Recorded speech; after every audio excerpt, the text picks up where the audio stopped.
మనందరం కూడా ఈరోజు జవాన్లకి సపోర్టివ్గా నిల్చోవలసిన బాధ్యత ఉంది.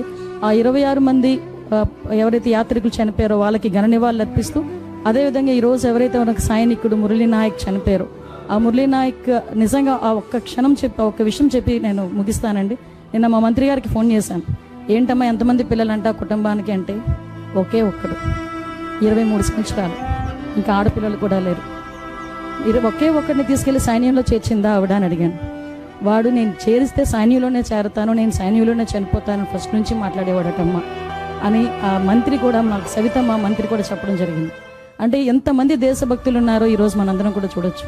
మనందరం ఈరోజు ప్రశాంతంగా ఇక్కడ కూర్చొని మన ఇంట్లో ప్రశాంతంగా భోజనం చేయడానికి కొన్ని వేల మంది, కొన్ని లక్షలాది మంది సైనికులు మన బోర్డర్లో మన గురించి కాపలా కాస్తున్న వాళ్ళందరికీ కూడా మానసిక స్థైర్యం ఇవ్వాలంటే మనందరం కూడా సపోర్ట్గా నిలబడాల్సిన అవసరం ఉంది.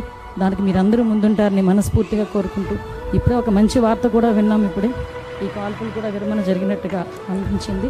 సో అది కూడా మంచి జరగాలని మనస్ఫూర్తిగా కోరుకుంటున్నాను.